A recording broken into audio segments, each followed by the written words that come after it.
ऐकूयात प्रारब्धाविषयी महाराज गुरुतत्वयोग शोध व बोध या पुस्तकात काय सांगतात. आपला आजचा विषय आहे प्रारब्ध म्हणजे काय आणि त्याच्यात वाढ होऊ नये म्हणून गुरुतत्व योगाचे मार्गदर्शन कसे होते. सर्वसाधारणपणे आपण जेव्हा देह धारण करतो तेव्हा आपल्या भोक्तृत्वाला योग्य असेल अशी प्रकृती धारण करतो. म्हणजेच जसे कार्य आहे तशी प्रकृतीची अपेक्षा असते. तुम्ही कोणत्या प्रारब्ध कर्मासाठी जन्म घेतलेला आहे, पूर्वजन्मी तुमच्या अपेक्षा काय होत्या, तुम्ही कोणती कर्मे केलीत, फलप्राप्ती झाली की नाही, या सर्व बाबी महत्त्वाच्या आहेत. काही वेळा असे घडते की अमुक गोष्टी करायच्या, काही साध्य करायचे अशी आपली इच्छा असते, पण या गोष्टींना देहाची मर्यादा पडते. आपल्या काही इच्छा, आकांक्षा, वासना किंवा स्वप्न यांच्या पूर्तीसाठी आपण काही कृती करतो व प्रयत्न करतो. त्यांचे फल मिळण्यामध्ये अंतर पडते. आपल्या ज्या इच्छा प्रबल असतात त्यांना लागलीच फलप्राप्ती होते, परंतु कमकुवत, दुर्बल इच्छा यांसाठी केलेले कर्म तितके दृढ नसते. अशा इच्छांची फलप्राप्ती काही काळानंतर होते.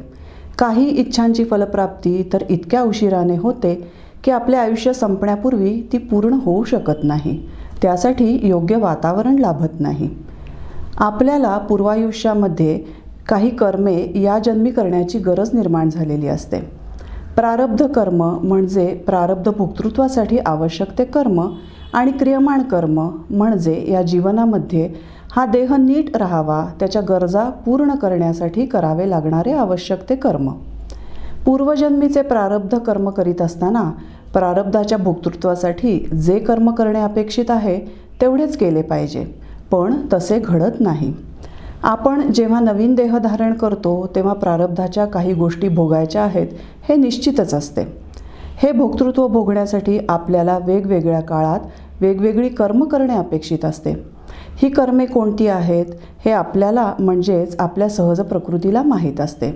प्रारब्ध कर्म भोक्तृत्वाला कारण असणारी सहज प्रकृती आपण देह धारण करतो तेव्हा आपल्याबरोबरच घेऊन येतो. या प्रकृतीमुळे आपला देह भोक्तृत्वास योग्य प्रकारे तयार असतो. आपल्याला काय भोगायचे आहे व त्यासाठी कोणते कर्म कधी करायचे आहे याचे संपूर्ण ज्ञान सहज प्रकृतीला असते. तसेच हे कर्म घडताना वाटेत काय घडणार आहे, एकूण नाट्य कसे असेल, त्याची संपूर्ण मांडणी कशी असेल याची सर्वांगीण जाणही या सहज प्रकृतीला असते. भोक्तृत्वाला अनुकूल अशी कर्मे, वातावरण, व्यक्ती, प्राणी, मांडणी व प्रसंग निर्माण करणे हे सहज प्रकृतीचे काम आहे.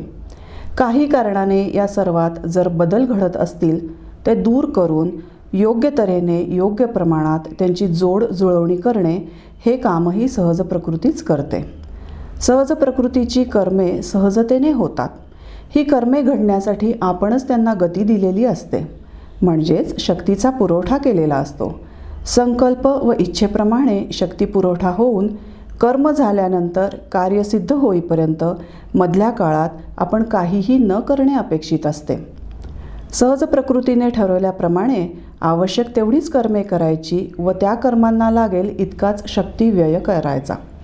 आपण जर सहज प्रकृतीच्या अनुसंधानाने समजून उमजून वागलो तर नवीन प्रारब्ध निर्माण होत नाही. परंतु दुसरी प्रकृती जी क्रियमाण करते, नवीन प्रारब्ध निर्माण करते, ती संस्कारित प्रकृती आपल्या जन्मानंतर सहजतेने डेव्हलप होऊ लागते. ही संस्कारित प्रकृती सहज प्रकृतीवर आवरण चढवू लागते, तिच्यावर एक कवच निर्माण करते. यानंतर संस्कारित प्रकृतीच प्रबळ होऊन आपल्या आयुष्याचा संपूर्ण ताबा घेते. जगण्यासाठी सहज प्रकृतीच्या ज्या काही प्रेरणा आहेत त्याच्यापेक्षा संस्कारित प्रकृतीच्या अपेक्षा वाढायला लागतात आणि जगण्याच्या कल्पना बदलायला सुरुवात होते. संस्कारित प्रकृतीच्या खेळामुळे मनाला बाह्य चेतना मिळते व अहंकार निर्माण होऊ लागतो. संस्कारित प्रकृती प्रबळ होण्यामागे मनाचा मोठा सहभाग आहे. जीवनामध्ये संस्कारित प्रकृतीची व्याप्ती जसजशी वाढत जाते तसतशी क्रियमाण कर्माची व्याप्तीही वाढायला लागते. ज्या गोष्टीचे कर्म तीव्र असेल त्याची भोक्तृत्वे लगेच नाही तर काही काळाने मिळतेच. या क्रियमाणांमध्ये जी शरीरापुरती मर्यादित असतात ती त्याच वेळी भोगावी लागतात. जी मनाची भोक्तृत्वे असतात ती आपल्याला लगेचच पूर्ण करता येतात परंतु जी पूर्ण करता येत नाहीत ती प्रारब्ध कर्माच्या रूपाने पुढील जन्मी आपल्या पानात वाढली जातात. हे सर्व टाळायचे असेल तर गुरुतत्व आपल्याला प्रतिक्षणी जे मार्गदर्शन करीत असेल ते डोळसपणे स्वीकारले पाहिजे. आपले खरे भोक्तृत्व कोणते व आपण ते कसे ओळखावे हे समजण्यासाठी पहिली गोष्ट म्हणजे आपल्या संस्कारित प्रकृतीचा प्रभाव कमी करावा लागेल. संस्कारित प्रकृतीला गती प्रोत्साहन न देता ती आपल्याला जे जे काही करायला लावते ते आपण करता कामा नये. हे सर्व समजून घेऊन जी संस्कारित प्रकृती दुःखाला कारण ठरते तिची समजूत घालून तिला सहज प्रकृतीपर्यंत आणून सोडले पाहिजे. समाजाच्या संस्कारित प्रकृतीचा आपल्यावर प्रभाव, आपली वैयक्तिक प्रकृती व सामाजिक प्रकृती या सर्व गोष्टींचे आपल्याला आकलन होणे गरजेचे आहे. सहज प्रकृतीचा सहज प्रभाव, सहज मनोधर्म काय आहे याचे आकलन होणेही महत्त्वाचे आहे. हे सर्व आकलन होण्यासाठी आपली अवस्था पराकोटीची शांत असणे आवश्यक आहे. कारण गोंधळलेले मन, विचार आणि भावना यथार्थ आकलन घडवत नाहीत. थकलेली गोंधळलेली विचार प्रक्रिया जी अविश्रांत श्रम करीत आहे ती परिस्थितीचे योग्य आकलन करू शकत नाही. पराकोटीच्या शांततेत स्तब्धतेत थोडे स्वस्थ झाले तरच हे आकलन घडू शकते.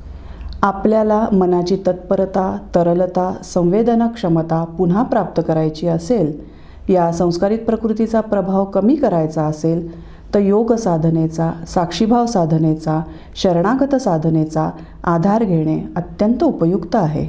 गुरुतत्वाला शरण जाणे अपेक्षित आहे. हे गुरुतत्व आपण सहज शांत बसतो तेव्हा आपल्या जवळच असते. त्यामुळे त्याच्याकडून तात्काळ मार्गदर्शन घेऊन आपण आपले कार्य करू शकतो.